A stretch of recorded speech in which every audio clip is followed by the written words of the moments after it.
Hi, Year 4-5. This is Mrs. Hudson again. This is our second extract of Street Child, Chapter 1, and this is called The Shilling Pie.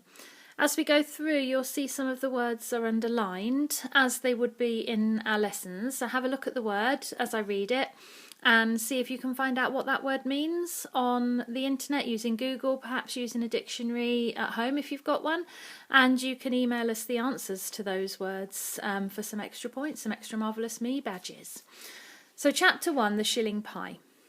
Jim Jarvis hopped about on the edge of the road, his feet blue with cold.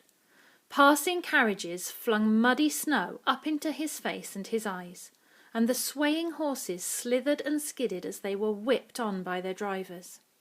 At last Jim saw his chance, and made a dash for it through the traffic. The little shops in the dark street all glowed yellow with their hanging lamps, and Jim dodged from one light to the next, until he came to the shop he was looking for. It was the meat pudding shop. Hungry boys and skinny dogs hovered round the doorway, watching for scraps. Jim pushed past them, his coin as hot as a piece of coal in his fist. He could hear his stomach gurgling as the rich smell of hot gravy met him. Mrs. Hodder was trying to sweep the soggy floor and sprinkle new straw down when Jim ran in. "You can run right out again," she shouted to him, "if I'm not sick of little boys today." "But I've come to buy a pudding," Jim told her. He danced up and down, opening and closing his fist so his coin winked at her like an eye. She prized it out of his hand and bit it. "Where did you find this, little shrimp?" she asked him. "And stop your dancing. You're making me rock like a ship at sea."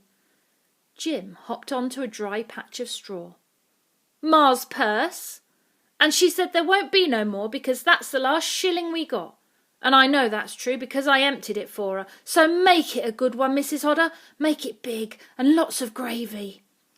He ran home with the pie clutched to his chest, warming him through its cloth wrapping. Some of the boys outside the shop tried to chase him, but he soon lost them in the dark alleys, his heart thudding in case they caught him and stole the pie. At last he came to his home, in a house so full of families that he sometimes wondered how the floors and walls didn't come tumbling down with the weight and the noise of them all. He ran up the stairs and burst into the room his family lived in. He was panting with triumph and excitement. "I've got the pie! I've got the pie!" he sang out. "Shh!" His sister Emily was kneeling on the floor, and she turned round to him sharply. "Ma's asleep, Jim." Lizzie jumped up and ran to him, pulling him over towards the fire so they could spread out the pudding cloth on the hearth. They broke off chunks of pastry and dipped them into the brimming gravy. "What about Ma?" asked Lizzie. "She won't want it," Emily said. "She never eats." Lizzie pulled Jim's hand back as he was reaching out for another chunk. "But the gravy might do her good," she suggested. "Just a little taste." "Stop shoveling it down so fast, Jim. Let Ma have a bit." She turned round to her mother's pile of bedding and pulled back the ragged cover. "Ma," she whispered, "try a bit. It's lovely." She held a piece of gravy-soaked pie crust to her lips, but her mother shook her head and turned over, huddling her rug around her. "I'll have it," said Jim, but Lizzie put it on the corner of her mother's bed rags. "She might feel like it later," she said. "The smell might tempt her." "I told you," said Emily. "She don't want food no more. That's what she said."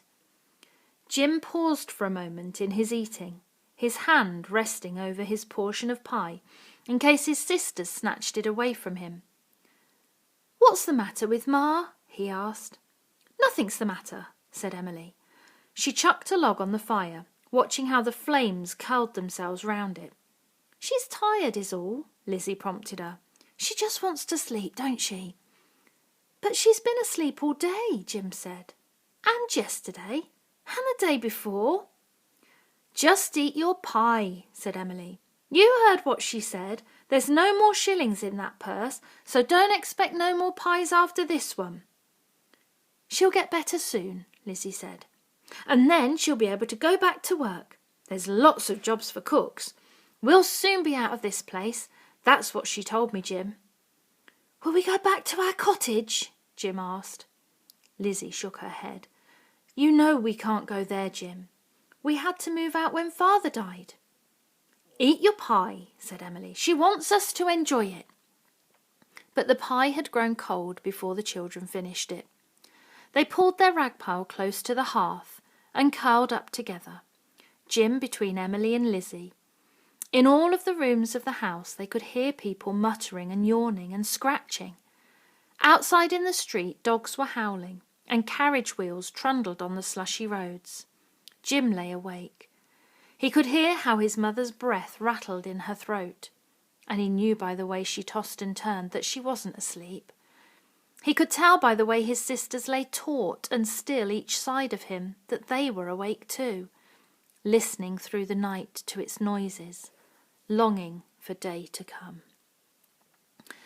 So have a think about those words, what those word choices mean. There's another word on this page as well, taught, that you might want to have a think about.